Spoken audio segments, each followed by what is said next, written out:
আজকের এই ভিডিওটা তাদের জন্য যারা মৃত্যুকে বেশি বেশি স্মরণ করে এবং আল্লাহ পাক রব্বুল আলামিনকে খুব ভয় করে, তাদের জন্য আজকে ভিডিওটা।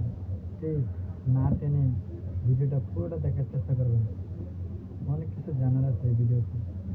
আচ্ছা, আপনি কি একটু ভেবে দেখেছেন, এখন আপনি মনে করেন যে এখন আপনি মরে গেছেন, আপনি চোখটি বন্ধ করে একটু মরার ভান ধরে একটু দুনিয়ার কথা চিন্তা করেন তো। মনে করেন যে আপনি এখন মারা গেছেন, এখন আপনার চোখগুলো বন্ধ হয়ে গেছে, এখন আপনার আত্মীয় স্বজন আপনার কী করবে? আপনার ছেলে সন্তান, স্ত্রী, বউ বাচ্চা, হ্যাঁ, বাবা মা, আত্মীয় স্বজন আপনাকে এখন কী করবে? এখন একটু ভেবেন তো। এখন আপনি মরে গেছেন, এখন যদি শোনে, আপনার স্ত্রী ছেলেমেয়েরা যখন শুনবে, তখন সবাই চিল্লাচিল্লি করবে, সবাই ডাকাডাকি করবে, আমি মরছি কিনা সেটা দেখবে, পাড়া প্রতিবেশী আত্মীয় স্বজন সবাইকে ডাকবে, তখন দেখবে যে আমি মারা গেছি, তখন মাইকের ভিতরে অ্যালার্ম দেবে, বলবে যে অমুক লোক এরকম লোক আজকে এতটা বাজে মারা গেছে।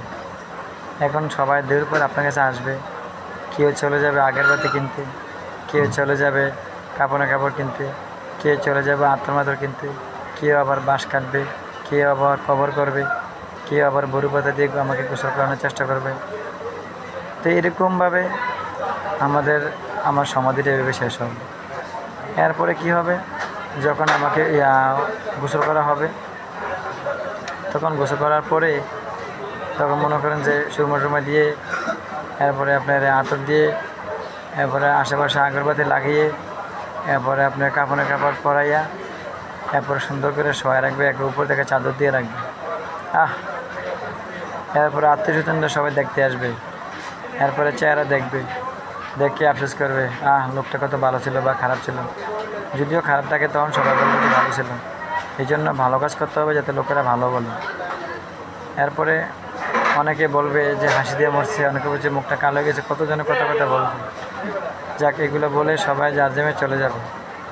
কিছুক্ষণ পরে আরও অনেক লোকেরা আসবে, আসার পর আত্মীয় স্বজন সবাই আসা শেষ করার পরে এখন সবাই লোকেরা বলবে যে আর দেরি করা যাবে না, লাশটাকে এখান থেকে সরিয়ে ফেলেন। তখন এই লাশটাকে নিয়ে সবাই এখন জানাজা দিবে, তখন এলাকায় মাইক দিয়ে ঘোষণা দিবে এখন জানাজা শুরু হবে।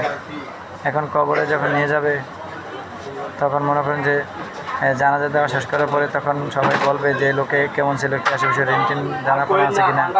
এই জন্য আপনারা দেনা পাওনা থাকলে অবশ্যই শোধ করে নেবেন, কারো আশায় বসে থাকবেন না, নিজের দেনা নিজে দেওয়ার চেষ্টা করবেন। এরপরে আপনি মনে করেন যে সবাই জানা দেওয়া শেষ করার পরে সবাই চারজনে কাঁধে করে নিয়ে আপনাকে কবরে নিয়ে সহায় দিবে। কবরে সহায় দিয়ে আপনাকে মিনহা খলাকনাকুম অফিয়ানুকুম তারাতান উকর এই দোয়া পরে আপনাকে কবরে সহায় দিয়ে 3 মুঠো মাটি দিয়ে আপনাকে এরপরে হালকা পানি দিয়ে, এরপর সরষের বীজ দিয়ে, এরপর রসুনের কোয়া দিয়ে, এরপর চারকুল পরে আপনাকে সুন্দর করে ওখানে সমাধি করে বড়ি কাটা দিয়ে আপনাকে চলে আসবে। এরপরে আপনার স্ত্রীরা সবাই বউ বাচ্চারা কান্না করবে, কান্না করার পরে অত 3 দিন কান্না করবে, অত 40 দিন কান্না করবে, এরপরে আপনাকে সবাই ভুলে যাবে। তো কার জন্য ভাই এই দুনিয়া? আপনি একটু ভেবে দেখেছেন? প্লিজ এগুলো ভাবেন, এগুলো ভাবলে আপনি দুনিয়াতে কিচ্ছু ভালো লাগবে না, শুধু আল্লাহ কাজ করতে মন চাইবে, 5 ওয়াক্ত নামাজ করতে মন চাইবে। নামাজ নামাজ নামাজ, ভাই নামাজ ছাড়া কোনো বিকল্প পদ্ধতি নাই। প্লিজ আপনার কাছে আমি হাত জোর করছি, প্লিজ আপনারা নামাজকে মিস করবেন না, 5 ওয়াক্ত নামাজ পড়ার চেষ্টা করবেন। ভাই নামাজ হলো বেহেশতের চাবি, নামাজ নেওয়া গেলে আপনি কীভাবে জান্নাতে যাবেন, কীভাবে জান্নাতে যাবেন? নামাজ নামাজ নামাজ। হুজুর পাক সাল্লাল্লাহু আলাইহি সাল্লাম যখন ইন্তেকাল করেন, ইয়া উম্মতি দেওয়ার পরে বলে দিয়ে গেছে, ইয়া উম্মতি নামাজ নামাজ নামাজ। আমরা কেন নামাজ পড়ি না? নামাজ হলো মেহরাজ, আল্লাহর সাথে দেখা করা যায়, আল্লাহর সাথে কথা বলা যায়। নামাজ হলো আল্লাহর হুকুম, সবচেয়ে বড় একটা হুকুম নামাজ, সবচেয়ে বড় ইবাদত হলো নামাজ। কালেমার পরে যদি থাকে অবশ্যই ইমানের পরিবেশ থাকলে নামাজ, নামাজ ছাড়া কোনো পদ্ধতি নাই। আপনারা চেষ্টা করবেন যে সত্য কথা বলার জন্য, সত্য কথা বলবেন আর 5 ওয়াক্ত নামাজ পড়বেন আর সৎ পথে থাকবেন।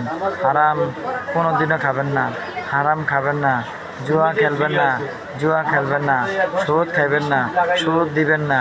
প্লিজ চেষ্টা করবেন সব কিছু হালালভাবে উপার্জন করার জন্য। হারামের 1 কোটি টাকা ভালো না, হারামের 1 টাকা অনেক কিছু। প্লিজ ভাইয়া এই ভিডিওটা বেশি বেশি করে শেয়ার করে দিন, সবাইকে জানার চেষ্টা করে দিন। নামাজ নামাজ নামাজ। আসসালামু আলাইকুম ওয়া রাহমাতুল্লাহি ওয়া বারাকাতুহু।